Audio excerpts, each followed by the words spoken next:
Welcome to the Grim and Glamorous Podcast, a podcast about pop culture and the paranormal. We are your hosts, LBG and Drea. In this, our first episode, we discuss the story of the Slenderman and the perils of social media in today's world. We hope you enjoy.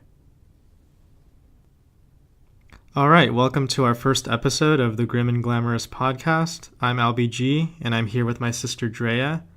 And so to kind of just dive right in here, I'm going to ask you, have you heard of the Slenderman story and the true crime events that followed from that? I know that it's kind of like an internet, I guess like a story, something that somebody made up on the internet, I think. But also I know that I think it was a girl and then she stabbed her friend because she was following the instructions of Slenderman or something like that. I don't. So the girl that, it was two girls actually. Mm-hmm. They stabbed their friend. This was in Wisconsin.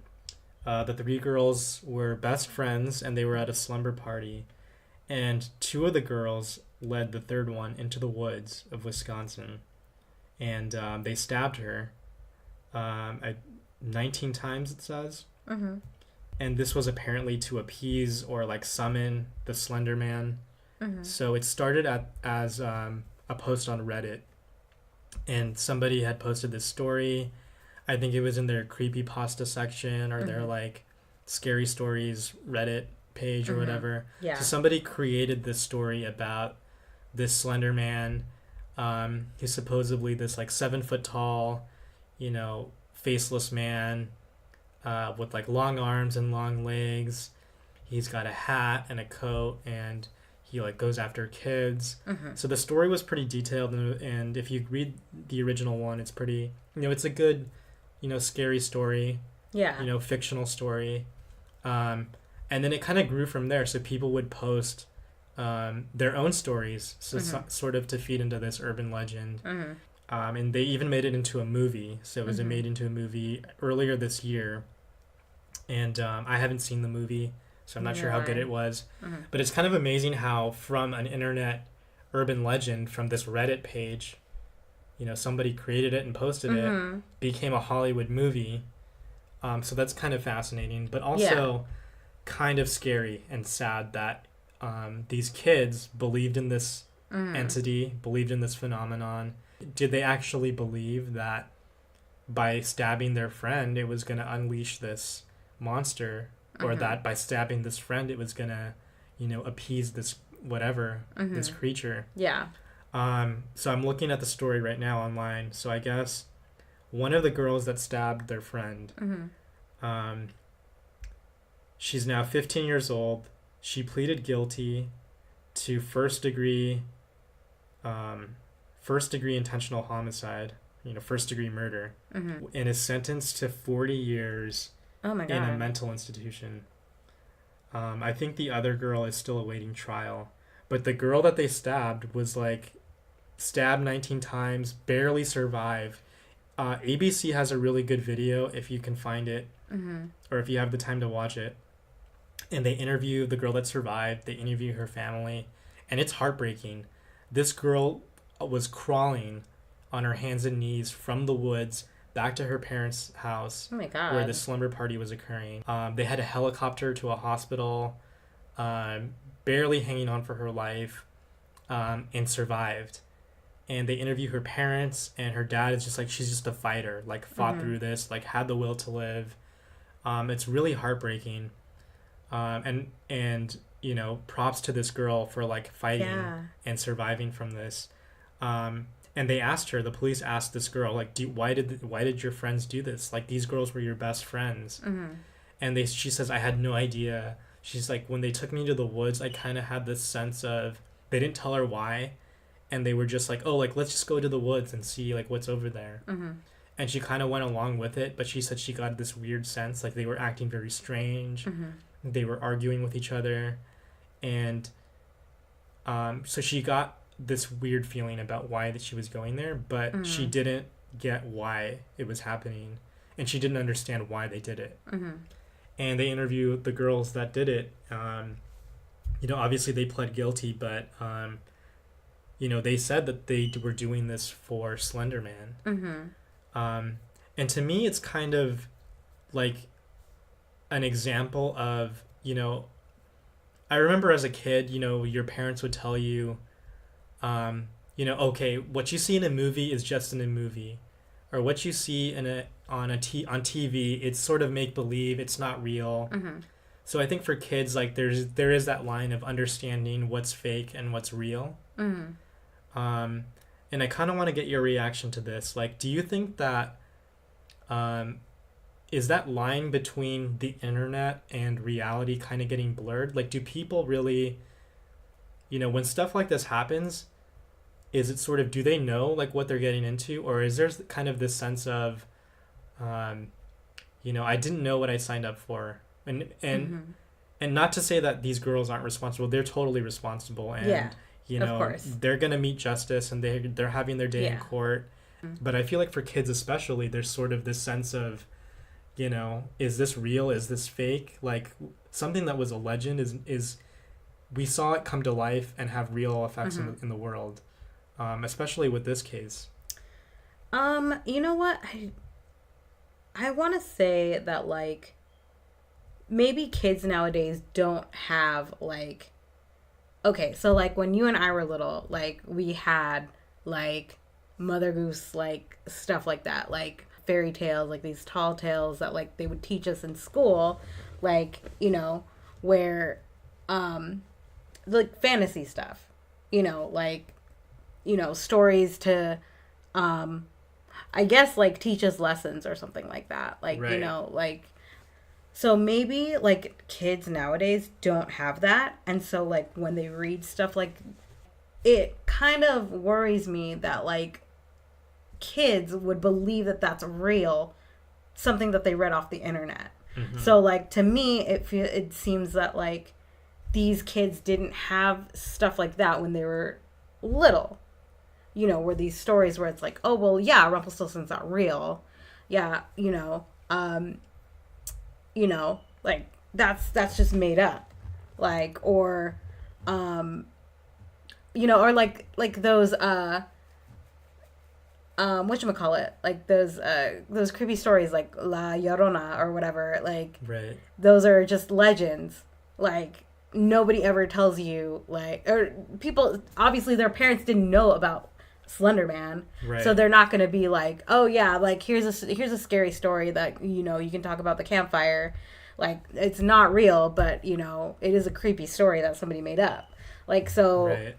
And I feel like a lot of people now, it doesn't matter, kids, like adults, like elderly people, I feel that like when they go on the internet, that whatever is on the internet is like taken seriously. Mm-hmm. Because like a lot of the stuff on the internet you shouldn't take seriously, for sure. Right. But I feel like a lot of those people who get sucked into that, or like, like how you say take things too far, like will take things literally on the internet, like, as truth, just believe it. Right. I'm reading the Washington Post had an Mhm. article about the girl that got sentenced, one of the girls that got sentenced. Yeah. And it says the attackers both told detectives they needed to kill their friend to become proxies or servants to Slenderman, a demon-like creature they read about online, depicted as a spidery figure in a black suit with a featureless white face. The girls said they were compelled to kill to protect themselves and their families from the demon, and after slaying their friend, they planned to run away to the demon's mansion, which they believed was in the woods in Wisconsin. Mm-hmm. So they believed that Slenderman was in the woods, that he had this mansion in the woods, Mm-hmm. and that they were going to kill their friend to protect their family from Slenderman, but also to be allowed to go into his mansion in the forest. Like there's this whole like mythos behind, this whole like realm like went with this creature. Mm-hmm. And maybe I know that there were other stories, multiple stories that were created on this creepypasta Mm-hmm. on Reddit So it kind of like built up this, this mythology behind this creature. Yeah. But you think it's kind of like also that kids today don't have that sense of like, okay, there's Mother Goose stories and there's lessons behind it, but it's not real. Yeah, like, I mean, I feel like nowadays, I mean, I don't know, I don't have children, but like, I feel like when you have a kid, it's kind of like, oh, once you're 3, here's like an iPad. So you can go ahead and wander around the internet. Right. Like, I mean, I know people that have children, and I know that like they'll and it's not like it's I'm not saying that it's bad. Like, I don't feel like that's bad parenting. I feel like, hey, that's great. You're introducing your child to the internet, which will make them smarter later on. Like, I mean, I feel like the internet is a great tool for learning and for teaching, like, kids. But also, like, there's, certain things that, you can't be with your kid every 5 minutes. So, like, if they're watching a YouTube video at night, like, you don't know what they're watching. They're just, alone in their room with their iPad or their, even their iPhone. Like, they're watching these like crazy videos that you've never seen before. Like, I mean, I have friends who are like, yeah, my kid watches this weird video all the time. And like, I don't know where they found it. I don't know where they got it from. Like, they just watch it and they like it. And so, that's just what it is. Right. So, like, I feel like also, like, maybe schools don't go and like take those folk stories. I mean, because that's pretty much what they are. I mean, those folk stories, and tell them, hey, like, I'm trying to think. I can't even think about like one that they would teach us like as a kid that everybody would know. Like be like Aesop's fables, like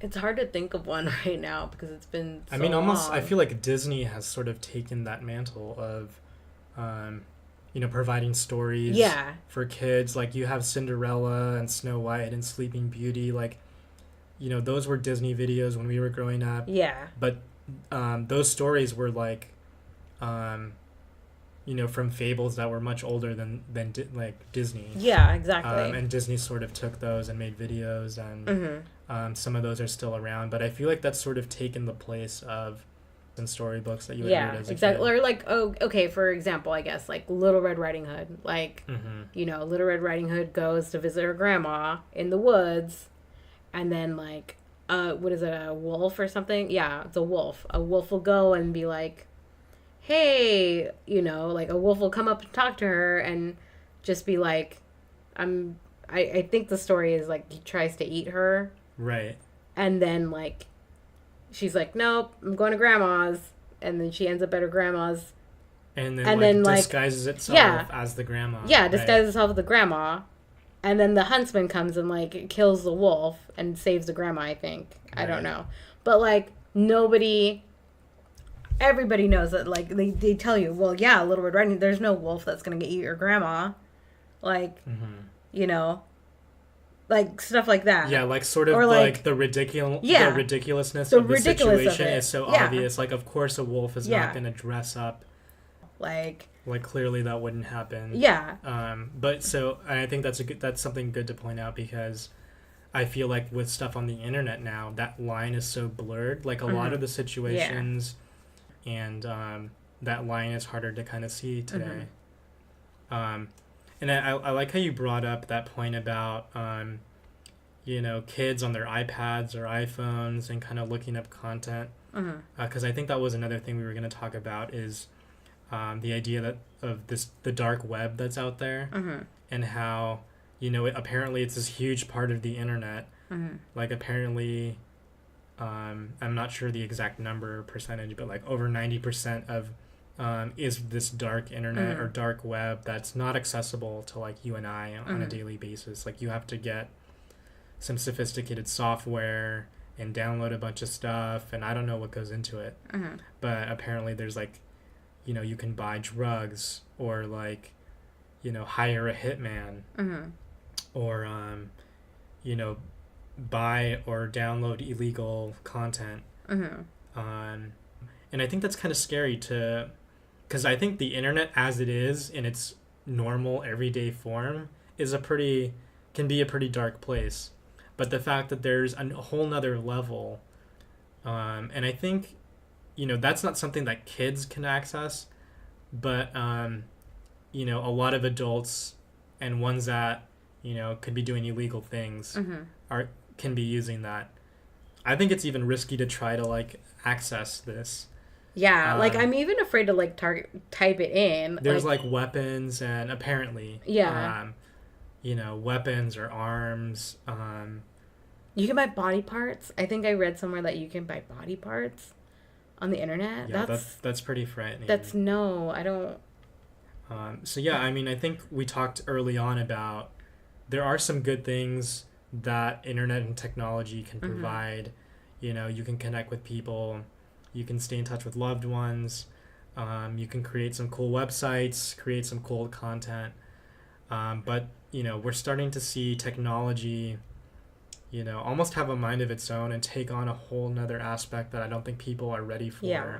Would you consider yourself like a big tech person? Like, do you use social media a lot? Oh, yeah. I'm on social media right this second. Yeah. But it's like pretty much every day, right? Yeah, every day. Every day, like when I wake up, when I get ready for work, when I am at work, like on my breaks. Facebook back and forth. I think no activity goes on Facebook anymore. Like, really? So, I mean, like, I don't even know why I have it, but I also get a lot of info from Facebook, like events that are going to happen soon, right? Concerts, like the info for that from Facebook. Okay, so you feel like it's pretty useful in terms of getting information for events, but like that's pretty much it. You don't really use it for anything else. Yeah, like I mean that's it. I mean unless it's like what do I say? Like I don't even use it for birthdays, which is like one of those things where people are like, "Oh yeah, like we don't know you have a birthday until you open up Facebook." Right. But yeah, I feel like I got to the point last year where I had realized I hadn't used Facebook or logged in over like 4 months. Like I just didn't use it. And I was like, why do I even have this? So I deleted Facebook. So right now I just use Twitter and Instagram. That's pretty much all I use. But I know people use like Snapchat and there's a few other ones. But yeah, I feel like there are for some people, like it's just a big part of their lives, even more so than, like you say, you use it every day. Some of my followers on Twitter have like 500 followers or less, but they have like 17,000 tweets. Wow. And I'm like, they tweet a lot. There are some people that tweet like 10 times a day, 100 times a day, and they're always on it. And I feel like there's kind of you can kind of get sucked into it, But I think the thing about social media and technology is that the good thing about it is that you can communicate and you can use what's that chat on Facebook or FaceTime or not Messenger? Yeah, Facebook Messenger. Yeah. You can use FaceTime, you can use Skype. And that's like a kind of a cool way to keep in touch with people that you ordinarily wouldn't be able to. Yeah. But I think in terms of like the dark side of that, you see people getting bullied online. And it's kind of even on things that you wouldn't think would be controversial. Oh, yeah, for sure. Like everything has like a negative comment. And it's like those people are just like, why are you here? Like some of them like don't even follow. Do you know what I mean? Like, right. There's some people who just go out and seek people to write negative stuff on them. Yeah. Which is like pretty sad and also pretty pathetic if you think about it. Like if you're going out of your way to write something negative on somebody's like blog post or video or Instagram, like, right. What is your life? Like, do you know what I mean? Yeah, I think that's a great point because I think there's a big line between having a dialogue and disagreeing with somebody in the comment section and posting slurs or nasty comments or just like hating on this person. Because I think I've seen this where people will have a polite, constructive discussion. Maybe they disagree on a point, and they're having and that's what the comment section is supposedly for, right? You talk about what the content you're watching, and maybe you learn something, maybe you have a good interaction, and it's like pretty constructive. Like that's the ideal situation, and it does happen. Right. But I think it's rare nowadays. Now it's just like negative comments and then people responding to that person. Why are you saying this?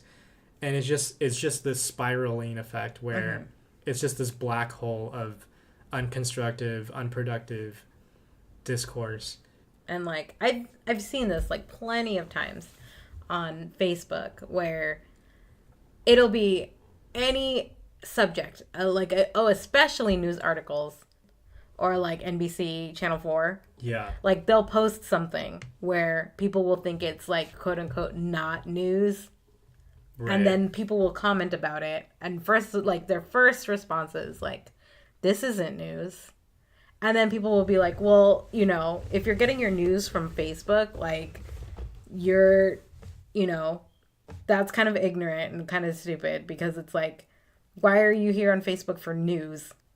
NBC will like try to throw in, besides like, sad real world news or whatever, like, any kind of news, happy, sad, whatever, politics, something, like they'll throw in like, hey, it's Friday and here's like a cute pig, like, riding a riding a skateboard, lighthearted, something lighthearted, and then people will get so offended that it's not like, oh, and then somebody will comment, well, by the way, 20,000 people are starving in Bosnia, and then like some people will get so upset that these news channels are trying to like, lighten up your day with like a cute pig or a baby animal.